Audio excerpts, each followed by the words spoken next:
Kami mensyukuri untuk kebaikan dan kasih-Mu yang begitu dahsyat. Di mana hari ini kami mengingat akan Minggu Palma, 5 hari sebelum pengorbanan-Mu di kayu salib. Terima kasih Tuhan untuk kasih-Mu yang sulit untuk kami mengerti, melampaui pemikiran kami. Kami bersyukur. Dan pagi hari ini kami buka hati dan pikiran kami untuk menerima kebenaran firman-Mu yang menjadi kekuatan, yang menjadi pegangan, yang mengingat akan kembali akan kasih setia-Mu yang begitu ajaib dalam hidup kami. Terima kasih Tuhan, urapi setiap kami, baik hamba-Mu yang menyampaikan firman maupun kami yang menerima kebenaran firman, biar kami boleh mengerti, memahami kebenaran firman-Mu dan hidup di dalam firman Tuhan. Di dalam nama Yesus kami menaikkan doa kami. Haleluya. Amin. Amin. Silakan duduk Bapak Ibu yang kasih, selamat pagi, selamat hari Minggu semuanya. Wow, luar biasa. Di sini tadi kita memuji Tuhan dengan penuh sukacita dari penyembahan dangdut. Baik, karena hari ini adalah Minggu Palma, di mana kita mengingat kematian Yesus pada hari Jumat Agung yang akan datang, 5 hari sebelum kematian atau penyaliban Yesus.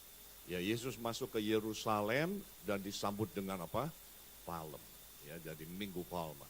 Dan saya ingin coba kita mengajak kita semua membahas tentang satu tema, yaitu love beyond understanding. Satu kasih yang melampaui pengertian, pemahaman, pengertian, pemikiran kita. Mau dipahami seperti apapun gak akan bisa paham kita. Tapi kasihnya begitu so powerful dalam kehidupan kita. Saya akan mengutip yang pertama apa yang dikatakan oleh Dr. Billy Graham. Dr. Billy Graham mengatakan begini, Tuhan membuktikan kasih-Nya di kayu salib ketika Kristus tergantung dan berdarah dan mati. Tuhan berkata kepada dunia, aku mengasihi. Dan kita semua tahu, pada kenyataannya, pada faktanya, manusia tidak bisa hidup tanpa kasih. Manusia nggak bisa hidup tanpa kasih. Ada orang bilang gini, oh enggak Pak, saya nggak perlu. Enggak bisa saudara. Kita fakta membuktikan bahwa manusia jika hidup tanpa kasih, maka dia akan menjadi orang yang lemah. Lemah dalam arti bukan fisiknya yang lemah, tapi mentalnya lemah. Karena dia merasa tidak dikasihi, sehingga ada banyak orang yang merasa tidak punya kemampuan untuk menghadapi tantangan. Rasanya udah gak sanggup. Atau yang kedua, dia akan menjadi pemarah. Kalau orang yang tidak pernah atau tidak merasakan kasih di dalam hidupnya.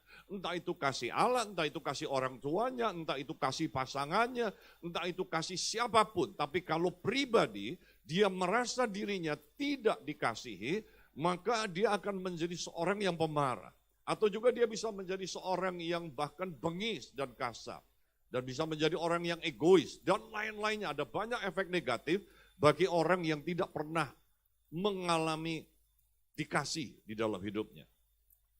Ada orang yang sebenarnya dia dikasihi, tapi dia merasa tidak dikasihi. Itu pun sudah punya masalah. Apalagi benar-benar tidak mengalami dikasihi. Tapi kita bersyukur. Ternyata kasih bukan hanya kita terima dari horizontal, dari sesama, tapi yang lebih penting di atasnya adalah kasih Tuhan. Mungkin sesama kita tidak dikasih, tapi kalau kita bisa merasakan dan mengenal kasih Allah, maka hidup kita akan mengalami pemulihan yang jauh lebih hebat daripada kasih yang sifatnya horizontal. Ini pernah dialami oleh seorang yang bernama Daud. Sehingga dalam kitab Mazmur dia bilang, sekalipun ayah dan ibuku meninggalkan aku, tapi aku tahu Tuhan menerima aku. Dia merasa dikasihi oleh Bapa. Sehingga hidupnya walaupun dia diasingkan, dia dikucilkan, dia dalam tanda kutip disingkirkan di dalam keluarganya sendiri, dia tidak kekurangan kasih karena dia tahu ada Allah di sorga yang mengasihi hidupnya. Nah, kita akan membaca di dalam Efesus pasal yang ketiga ayat 10, ayat 16 maksud saya, sampai ayat yang ke-19. Sengaja saya tulis di situ tulisan Rasul Paulus atau surat Rasul Paulus. Karena saya akan mengangkat coba pribadi Paulus ini. Di dalam ayat yang 16 dikatakan, aku berdoa supaya ia, huruf besar, ianya artinya Tuhan, menurut kekayaan kemuliaannya menguatkan dan meneguhkan kamu oleh rohnya di dalam batinmu. Sehingga oleh imanmu, Kristus diam di dalam hatimu, dan kamu berakar serta berdasar di dalam kasih. Saya sengaja tulis pakai huruf yang lebih pertebal dan warna kuning. Karena itu yang menjadi fokus kita. Berakar dan berdasar bukan di dalam pengenalan akan Allah, bukan di dalam pengetahuan mengenal akan Tuhan, tetapi berakar dan berdasar di dalam kasih. Kenapa? Nanti kita akan bisa melihat.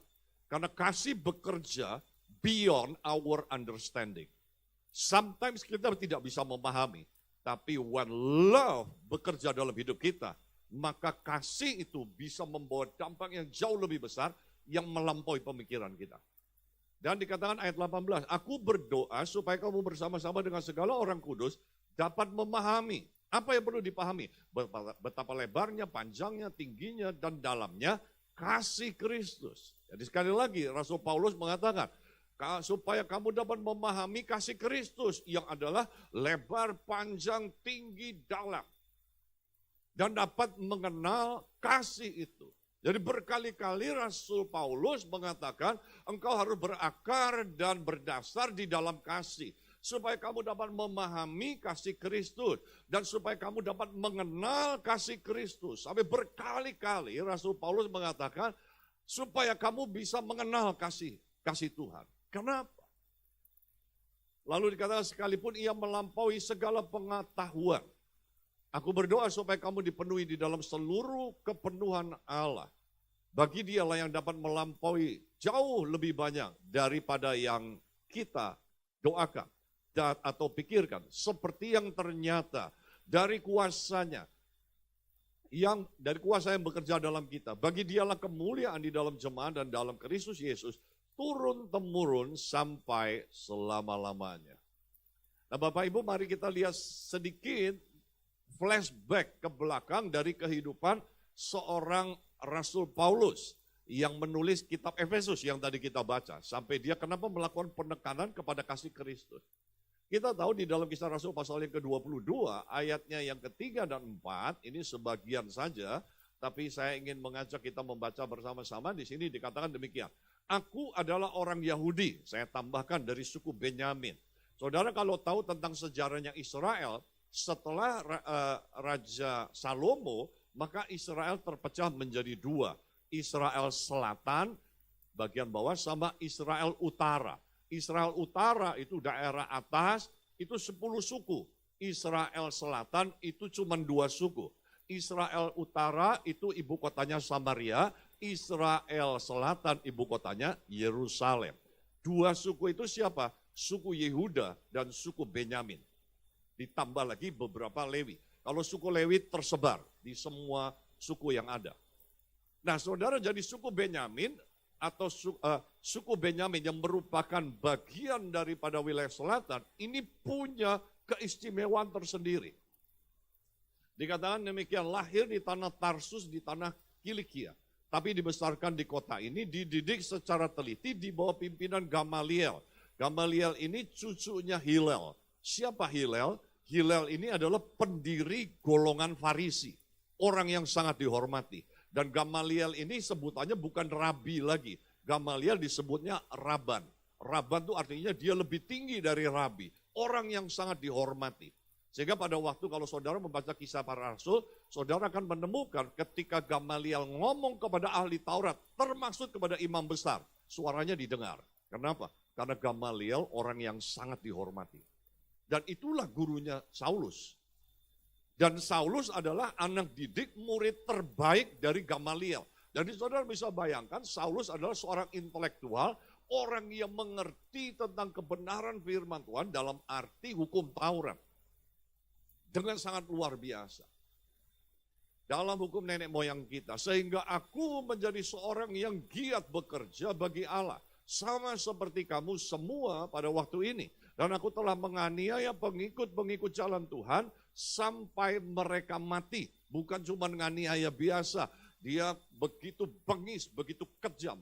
Tapi apa yang dia lakukan, apa yang dilakukan oleh Saulus, itu yang dia pahami saat itu, itulah kebenaran. Itulah kebenaran. Sehingga dia bisa melakukan tindakannya begitu kejam, semua pengikut Kristus ditangkap, dan korban pertama yang mati, Syahid, yaitu Stefanus. Itu semua gerakan yang dilakukan oleh Saulus. Dan Saulus adalah dari kelompok Farisi. Di dalam ahli Taurat, itu ada 3 kelompok, tapi 2 kelompok besar yang punya peranan besar, yaitu golongan Farisi dan golongan Saduki. Ada lagi golongan Essenis, tapi kecil sekali, ada kelompok Selot. Tapi Selot lebih berpegang kepada politik dan perjuangan. Tapi kelompok mayoritasnya yang punya pengaruh besar di dalam ahli Taurat, itu adalah orang Farisi sama orang Saduki. Satu kali Yesus pernah mengatakan hati-hati terhadap ragi Farisi dan ragi Saduki. Ini 2 kelompok besar dalam kelompok ahli Taurat. Jadi saudara bisa tahu bahwa latar belakang Saulus, dia adalah seorang teolog. Dia seorang intelektual. Dia orang yang mengerti tentang hukum-hukum Tuhan. Tapi dia tidak merasakan kasih. Dia tidak mengenal kasih. Dan dia berubah ketika dia dijamah oleh kasih Tuhan. Kita semua tahu bahwa di dalam kehidupan Saulus, pada waktu dia sudah melakukan semua kegerakannya di Yerusalem, lalu dia mendapatkan surat dari imam besar, dia pergi dalam perjalanannya menuju ke Damsyik, Yesus menyatakan dirinya kepada Saulus. Dan disitulah yang telah merubah seorang intelektual, teolog intelektual, yang bernama Saulus berubah menjadi Paulus. Karena dia mengenal kasih Kristus yang jauh melampaui segalanya. Dia berpikir gini, saya ini kan menganiaya pengikut Kristus. Bukannya saya dihukum, bukannya saya disingkirkan, bukannya saya mendapatkan hukuman dari Tuhan, tapi justru saya dikasihi oleh Tuhan. Nah buat dia itu sulit dimengerti. Buat Saulus itu sulit dimengerti. Biasanya kalau musuh lawan, seperti yang dia lakukan, pasti akan dibabat habis. Tapi justru dia musuh utama yang memusuhi semua pengikut Kristus. Justru Tuhan menyatakan dirinya, justru memberikan kasihnya, bahkan memilih Saulus untuk dipakai menjadi alatnya Tuhan. Itu di luar nalarnya Saulus, sehingga dia berubah total. Nah kita tahu, akhirnya di dalam Galatia pasalnya yang kedua ayat 20, dia menuliskan begini, dan hidupku yang kuhidupi sekarang di dalam daging, adalah hidup oleh iman dalam anak Allah yang telah mengasihi aku dan menyerahkan dirinya untuk aku. Aku yang dulunya memberontak dalam 1 Timotius 1 ayat 13-14. Aku yang tadinya seorang penghujat, seorang penganiaya dan seorang yang ganas. Tapi aku telah dikasihani karena semuanya itu. Karena keganasannya, karena yang menganiaya itu justru aku dikasihani. Nah ini buat dia udah beyond understanding. Nggak bisa dipahami. Kok ada kasih seperti ini? Malah dia bilang, kasih karunia Tuhan telah dikaruniakan dengan limpahnya kepadaku. Bukan cuma tidak dihukum, tapi justru kasih karunia Tuhan diberikan secara melimpah dalam hidupku. Itulah yang telah mengubah satu orang yang dulunya didrive dalam hidupnya, dalam pengenalannya akan Tuhan, dalam batas pengetahuan.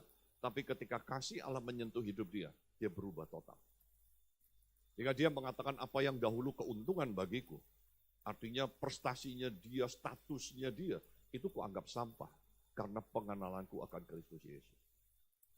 Sehingga di dalam 1 Korintus 13 ayat 13, Paulus mengatakan tinggal demikianlah tinggal ketiga hal ini, yaitu iman, pengharapan, dan kasih. Dan yang paling besar di antaranya ialah kasih. Paulus tidak mengatakan bahwa pengharapan tidak penting. Pengharapan penting. Paulus tidak mengatakan iman tidak penting. Iman penting. Tapi dari antara 3, iman, pengharapan, dan kasih. Dan yang paling besar di antaranya adalah kasih. Kenapa? Karena kita punya iman, kita punya pengharapan. Tanpa kasih kita bisa kesasar. Kita bisa salah arah. Itu yang dialami oleh Paulus. Dia punya iman kepada Tuhan. Dia punya pengetahuan, dia punya pengharapan supaya hidupnya untuk memuliakan Tuhan. Tapi without love, dia lakukan dengan cara yang salah. Kasih akan mengubah segala-galanya. Itu sebabnya kepada jemaat di Korintus, Rasul Paulus menulis, iman, pengharapan, dan kasih. 3 ini penting. Tapi dari antara tiga, kasih itu segala-galanya. Sehingga dia bilang kalau kita berkorban, tapi tanpa kasih gak ada gunanya. Jadi kasih akan merupakan sesuatu yang paling esensi. Nah saudara kita tadi saya sudah menyampaikan pengantar bahwa di dalam kelompok ahli Taurat ada dua golongan besar. Yaitu golongan Farisi dan golongan Saduki. Mereka satu kelompok ahli Taurat, tapi mereka punya doktrin yang berbeda. Doktrinnya apa? Kalau kelompok Farisi percaya kebangkitan, percaya adanya malaikat dan sebagainya. Jadi artinya pemahaman mereka kepada kitab Taurat, Pentateuch, plus pemahaman yang lainnya. Hillel itu dikenal sebagai orang yang sangat wise, bijaksana. Gamaliel juga. Tapi beda dengan doktrin Saduki. Doktrin Saduki, dia hanya murni hukum Taurat. Tidak ada penafsiran yang lainnya. Mereka tidak percaya kepada malaikat, mereka tidak percaya kepada kebangkitan orang mati. Itu kelompok Saduki. Mereka satu kelompok, tapi doktrinnya berbeda. Nah, kita akan lihat di dalam Matius pasal 22. Saya kasih pengantar ini supaya kita bisa melihat apa yang mereka lakukan. Di dalam Matius pasal 22 dikatakan, ketika orang-orang Farisi mendengar bahwa Yesus telah membuat orang-orang Saduki itu bungkam. Berkumpullah mereka, dan seorang dari mereka, seorang ahli Taurat, ini dari kelompok Farisi, bertanya untuk mencobai Yesus. Guru, hukum manakah yang terutama dalam hukum Taurat? Ingat ya, orang Farisi sama orang Saduki. Orang Saduki dia megang hukum Taurat 100%, nggak ada penafsiran. Orang Farisi hukum Taurat plus penafsiran, pemahaman. Dan orang Saduki sudah dibungkam. Waktu dia bertanya sama Yesus, dijawab sama Tuhan Yesus, nggak bisa ngomong apa-apa lagi orang Saduki. Lalu orang Farisi mulai masuk. Jadi kita mesti lihat nih, background daripada penulisan ayat ini. Si orang Farisi mau menunjukkan, benar kan? Keliru kan kalian kan, yang kelompok Saduki. Ini aku tanya sekarang, hukum mana? Kenapa? Karena orang Saduki bicara tentang hukum. Hukum mana yang terutama dalam hukum Taurat? Jadi sebenarnya lagi peperangan doktrin di antara mereka. Tapi mereka juga mau menjebak Yesus. Di luar pemikiran Farisi dan Saduki, Yesus kasih jawaban. Dia bilang, jawab Yesus kepadanya, kasihilah Tuhan Allahmu dengan segenap hatimu, dengan segenap jiwamu, dan dengan segenap akal budimu. Itulah hukum yang terutama dan yang pertama. Dan hukum yang kedua yang sama dengan itu ialah kasihilah sesamamu manusia seperti dirimu sendiri. Enggak stop sampai di situ saudara. Ayat 40 dikunci sama Tuhan. Pada kedua hukum inilah tergantung seluruh hukum Taurat dan kitab para nabi. Jadi saudara, Tuhan mau memberitahu, seluruh hukum yang ada, without love is nothing. Dikunci, kasih itu segala-galanya. Kasih kepada Allah, kasih kepada sesama. Kalau engkau mengikuti hukum, kalau engkau mengikuti Tuhan, tanpa kasih, maka gak ada artinya. Karena di atas segala-galanya, love is beyond everything. Kasih itu segala-galanya. Itu sebabnya dalam kehidupan kita, kasih itu merupakan satu penggerak, motor yang utama dalam kehidupan kita. Kalau 5 hari yang akan datang kita memperingati kematian Kristus di kayu salib, itu motornya cuma satu. For God so loved the world. Karena demikian besar kasih Allah kepada dunia, sehingga dia mengaruniakan anaknya yang tunggal. Mengaruniakan anaknya yang tunggal adalah sebuah tindakan dari apa? Kasih. Motor penggeraknya apa? Kasih.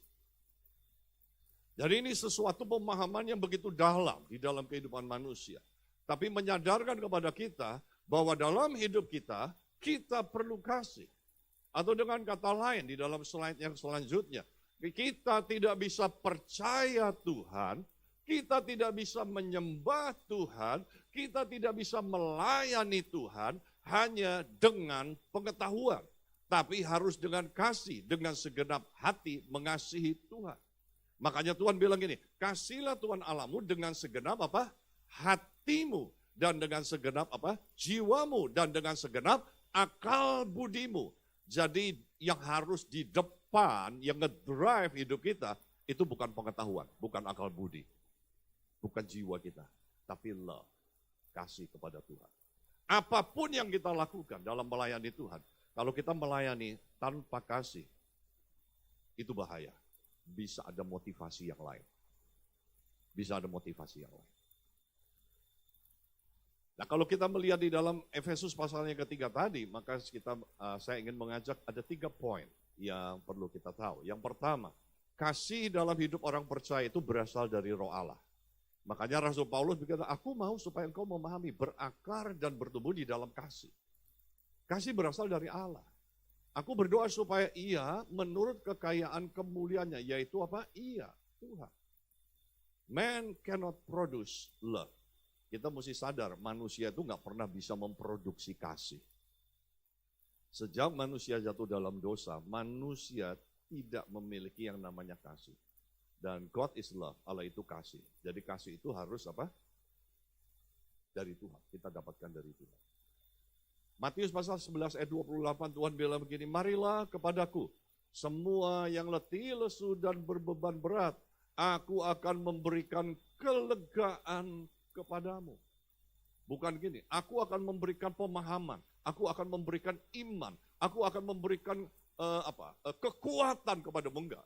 Tapi Tuhan bilang, aku memberikan kelegaan. Dari sini kita tahu, letih, lesu, beban berat, itu merupakan pressure yang bisa menekan. Ketika pressure menekan dalam hidup kita, tekanan menekan dalam hidup kita, yang dibutuhkan bukan soal kekuatan lagi, yang dibutuhkan diberi kelegaan dulu. Dan itulah kasih. Makanya kalau anak lagi masalah, atau seseorang yang lagi punya tantangan yang begitu besar, yang dibutuhkan sama mereka bilang, tenang ya Tuhanku baik, Tuhanku luar biasa, you harus punya iman. Bukan begitu saudara.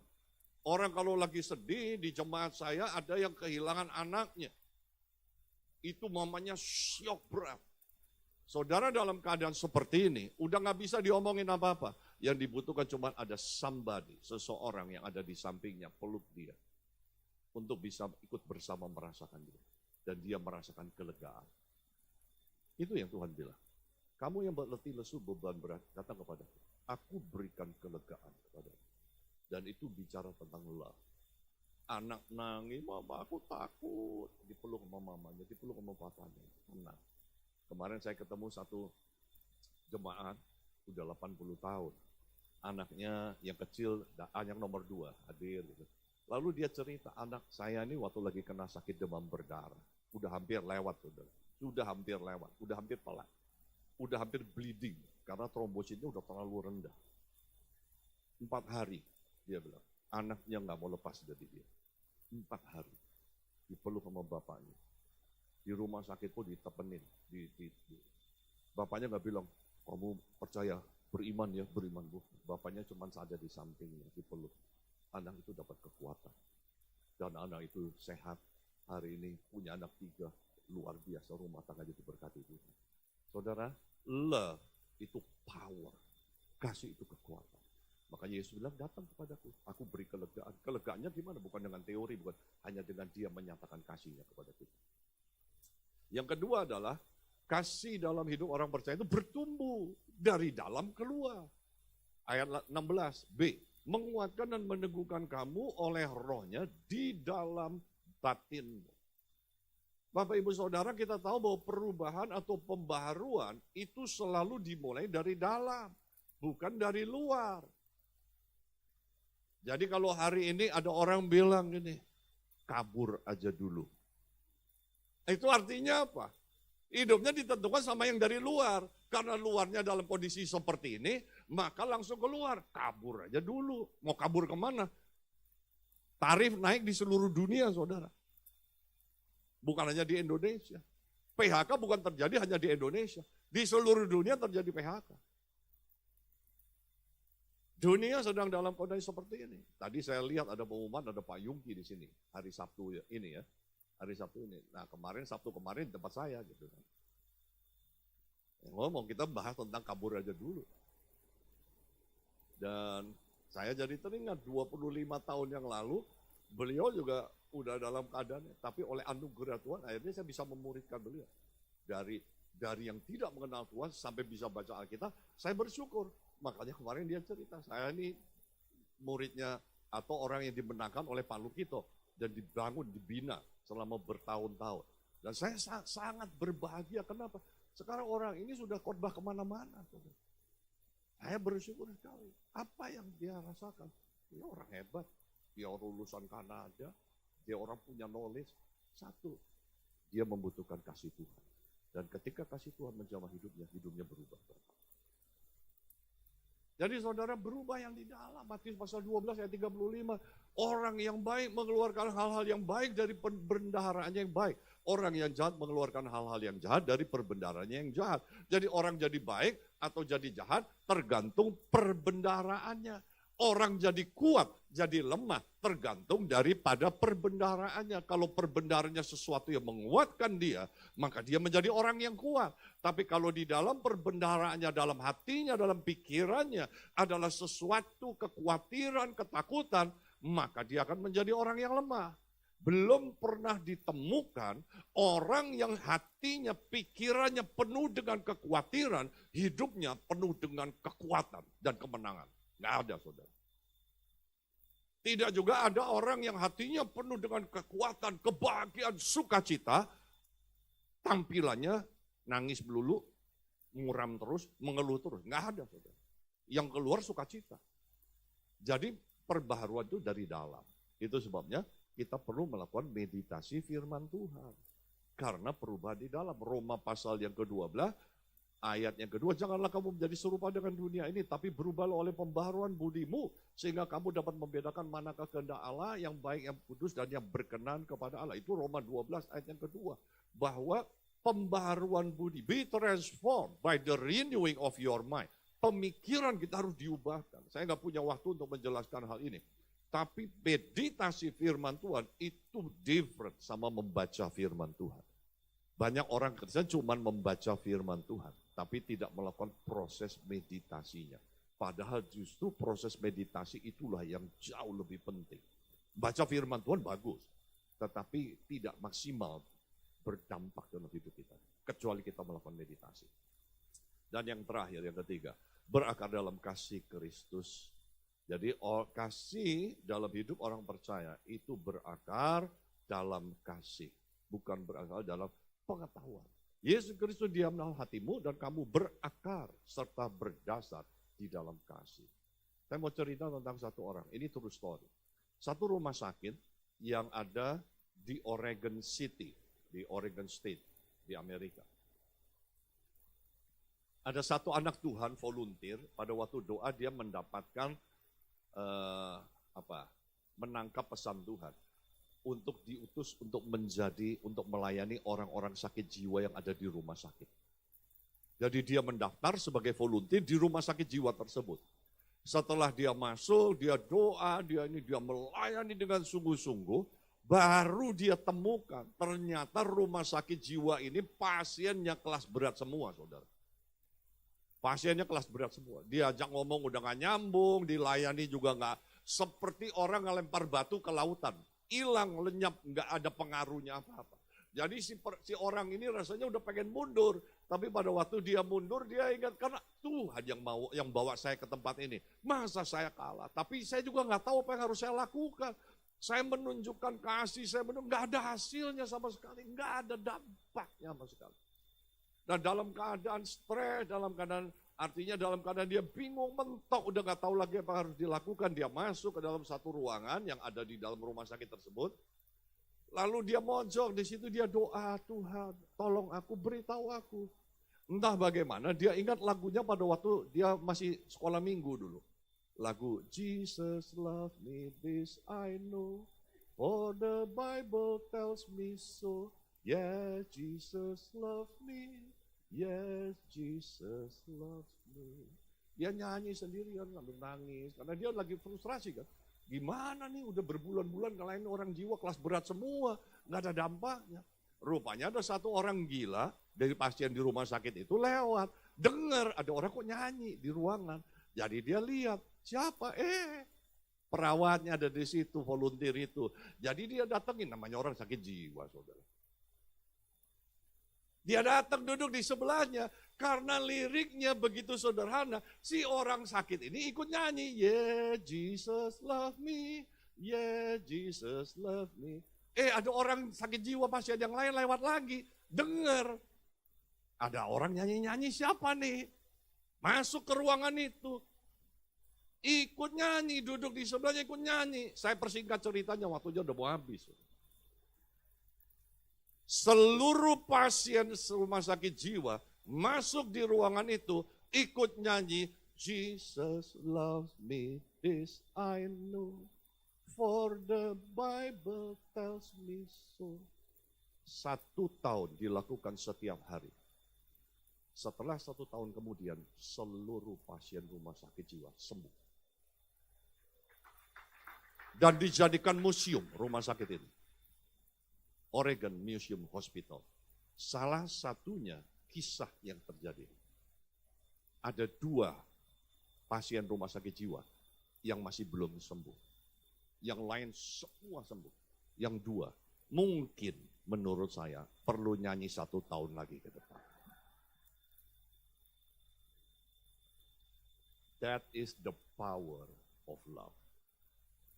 Mereka nggak punya understanding. Namanya orang gangguan jiwa. Intelektualnya udah nggak jalan, saudara, macet.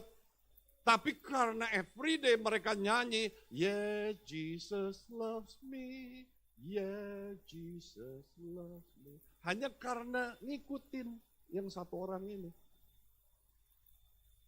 Nembus lewat pengertian itu. Masuk ke dalam hati mereka. Hidup mereka dipulihkan. Dan pengertiannya muncul kembali. Nyambung lagi diajak ngomong karena sakit jiwanya udah sembuh. Saudara, that is the power of love. Terakhir. Ini cuma gambaran.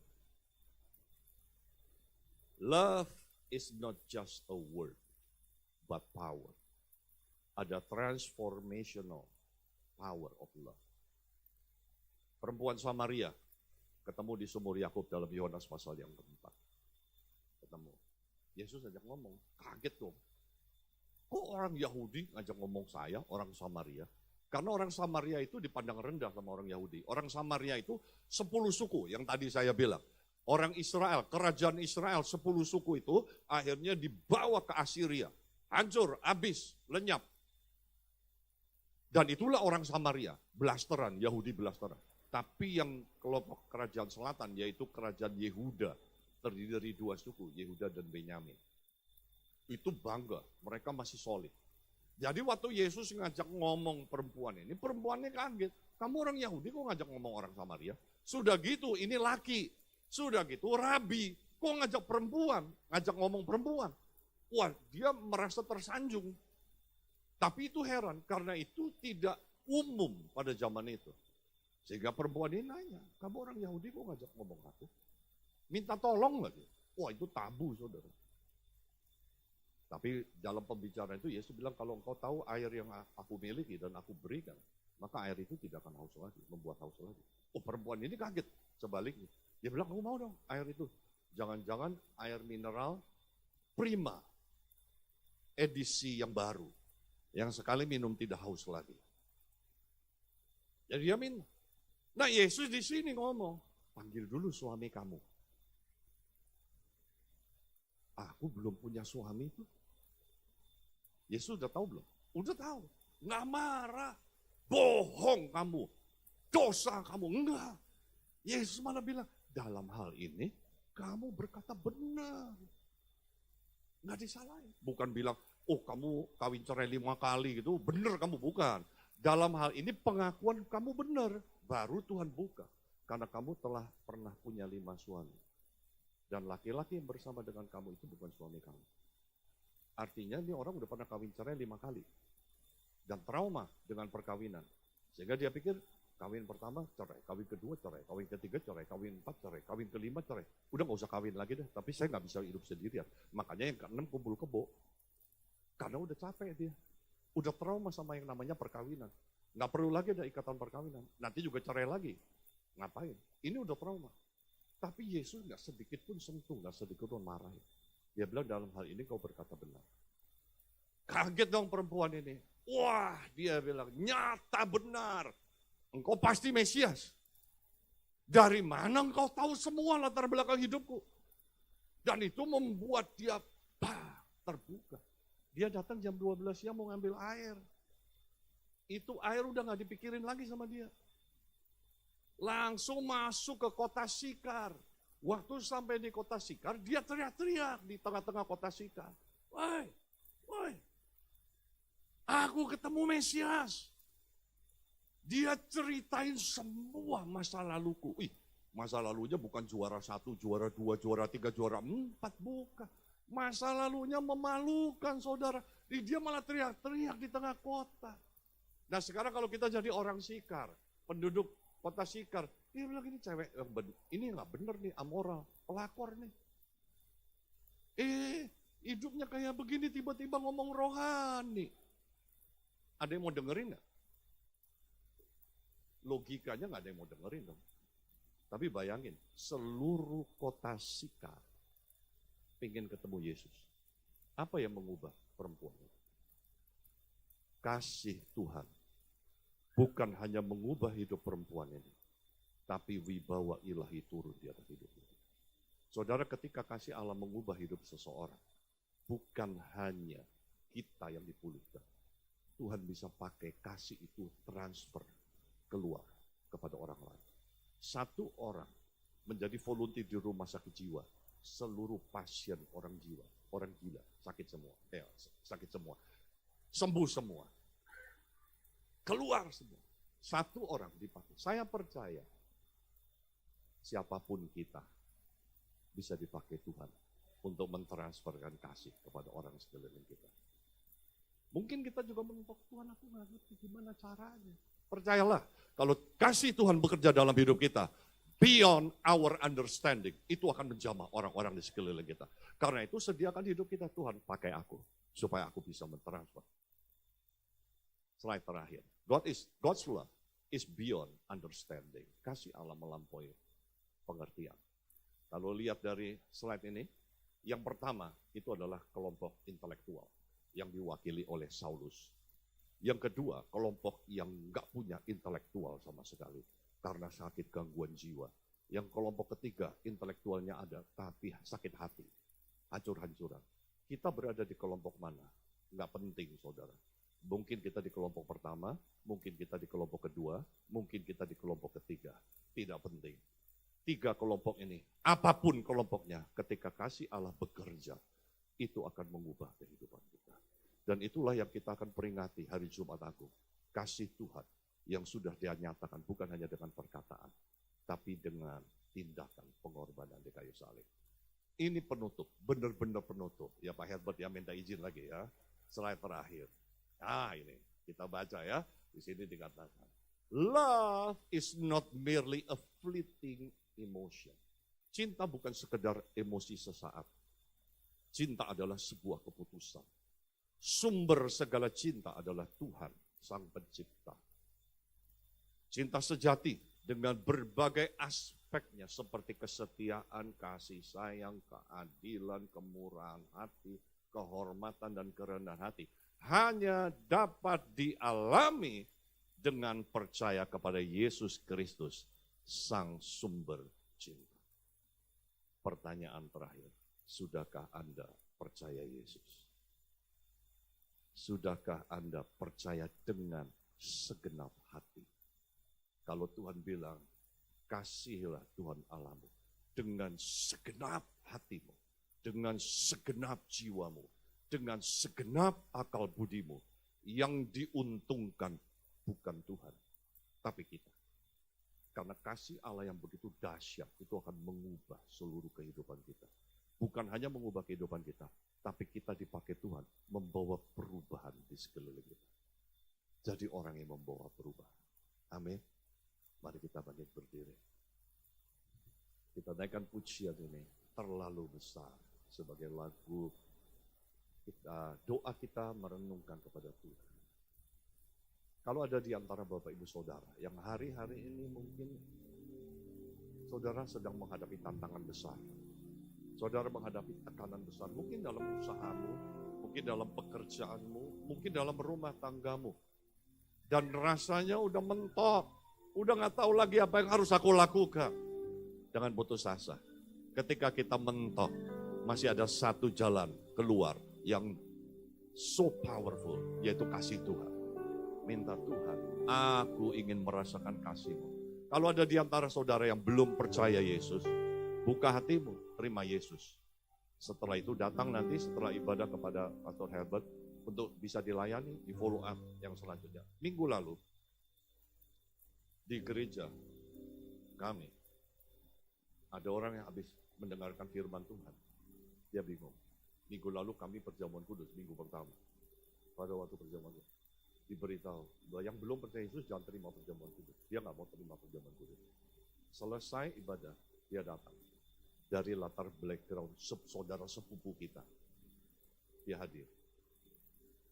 Dan hari Sabtu kemarin, dia percaya Yesus, menyerahkan hidupnya, dibaptis. Dan sekarang sudah mulai kami muridkan di dalam kehidupannya. Saudara yang belum terima Yesus, terima Yesus. Mari kita naikkan pujian ini. Telah kulihat bukti kasih.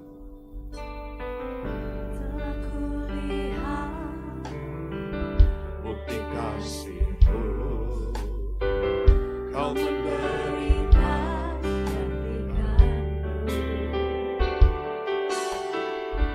Dengan darah-Mu Kau selamatkanku.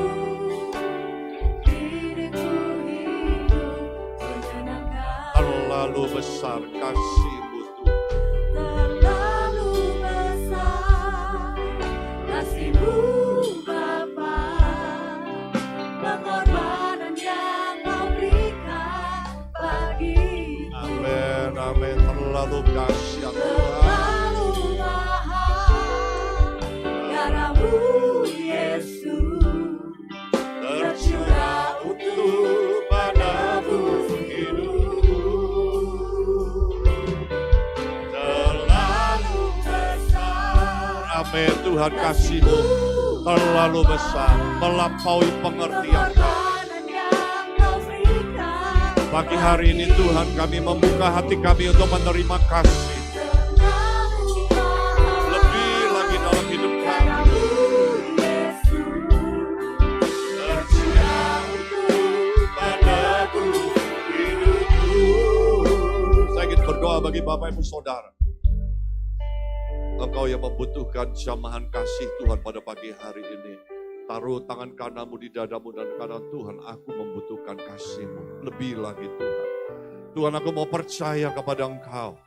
Dengan segenap hatiku. Bukan dengan setengah hati, tapi dengan segenap hati. Karena aku tahu, kasih-Mu melampaui segala-galanya. Kasih-Mu melampaui segala hukum dan segala aturan. Kalau kasih-Mu, Engkau curahkan dalam hidup kami yang sudah Engkau nyatakan. Dan kami mengasihi Engkau dengan segenap hati kami. Kami percaya ada banyak hal yang Tuhan selesaikan dalam hidup kami. Dengan cara-Mu yang ajaib Tuhan pulihkan. Kalau Tuhan sudah sanggup mengubahkan Saulus. Kalau Tuhan sudah sanggup menyembuhkan ada banyak orang gila. Kalau Tuhan sudah menyembuhkan orang yang luka batin begitu luar biasa. Tuhan, kami percaya kasih-Mu juga memulihkan hidup kami. Terima kasih Tuhan. 5 hari lagi kami akan memperingati, mengingat akan pengorbanan-Mu yang adalah bukti kasih-Mu. Terima kasih. Kami sungguh bersyukur untuk kasih-Mu yang begitu besar dalam hidup kami. Meteraikan firman-Mu di dalam hati dan pikiran kami. Dan pulang dari tempat ini kami tahu bahwa Engkau mengasihi kami. Engkau mengasihi kami, Engkau tidak pernah membiarkan kami. Kami percaya ada kekuatan yang baru yang Tuhan berikan. Ada kelepasan yang baru Tuhan berikan. Ada pemulihan yang Tuhan berikan. Di dalam nama Tuhan Yesus, kami menaikkan doa kami. Setiap kita katakan, amin. Tuhan Yesus memberkati.